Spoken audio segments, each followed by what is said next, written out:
అందరికీ నమస్తే. కథ కీర్తి మాధుర్యం. ఇచ్చాపురం గ్రామంలో లోకయ్య అనే లోభి ఉండేవాడు. ఒక్క పైసా కూడా ఎవరికి ఇచ్చేవాడు కాదు. అతని కొడుకు పేరు సోమయ్య. చాలా మంచివాడు. ఇచ్చాపురానికి ఒక సన్యాసి వచ్చాడు. ఎవరైనా తమకు ఉన్న దానిలో కొంత దానం చేయాలని, లేకపోతే ఆ సంపద ఉండదని, డబ్బు ఒక నీటి చలమలాంటిదని, దానం చేసిన కొద్దీ ఎక్కువవుతుందని చెప్పాడు. అక్కడే ఉన్న లోకయ్య దానం చేసిన కొద్దీ పెరుగుతుందా అని అన్నాడు. అవును, తరగదు, ఇంకా పెరుగుతుంది అని చెప్పాడు. లోకయ్య నేను నమ్మను అని అన్నాడు. సన్యాసి వెంటనే నువ్వెవరికైనా దానం చేసి చూడు, నీకే తెలుస్తుంది అని అన్నాడు. ఎన్ని రోజుల్లో ధనం ఎక్కువ అవుతుంది అని అడిగాడు. అది నేను చెప్పలేను, దానం చేసిన వ్యక్తికి మాత్రమే ఇది అనుభవమే తెలుస్తుంది అని అన్నాడు స్వామి.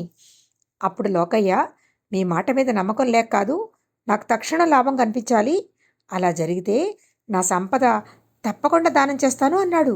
సరే, 1-2 రోజుల్లో నీకు తెలుస్తుంది, ముందు దానం చెయ్యి అన్నాడు. లోకయ్య అక్కడే ఉన్న బిచ్చగాడికి 10 రూపాయలు దానం చేశాడు.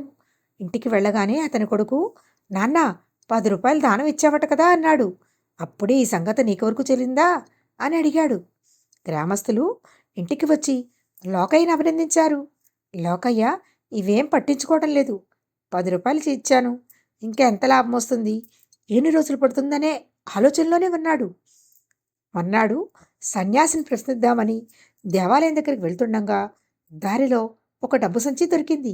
అందులో 100 రూపాయలు ఉన్నాయి. లోకాయి మొహం విప్పారింది. ఆహా, 10 రూపాయలు దానమిస్తే 10 పెరిగినాయి అని సంతోషించి సన్యాసి దగ్గరికి వెళ్ళి, స్వామి, మీరన్నది నిజం, ఈ 100 మీరే తీసుకోండి అని అన్నాడు. అప్పుడు సన్యాసి, నీకు దానం చేయాలని ఉంటే, ఆసక్తి ఉంటే మంచి పనులకి ఇవ్వు, ఇప్పటిలాగా ప్రతి పైసాకి ప్రతిఫలం లభిస్తుంది అని అన్నాడు. లోకయ్య డబ్బుతో పాటు కీర్తి ప్రతిష్ఠ కూడా పెరగటం, అతనిలో మార్పు వచ్చింది. ఈలోగా గ్రామానికి జరిగిన ఎన్నికల్లో అతని గ్రామ పెద్దగా ఎన్నుకున్నారు. తన ధనాన్ని, తరగని ఆస్తిని గ్రామ బాగోగులు ఖర్చు పెట్టాడు. ఇంతకు ఆ సన్యాసిని తీసుకొచ్చి ఉపదేశం ఇప్పించింది అతని కొడుకే. 100 రూపాయల సంచి కూడా దారిలో లోకయ్య కనిపించేటట్టు పడేసింది కూడా అతని కొడుకే.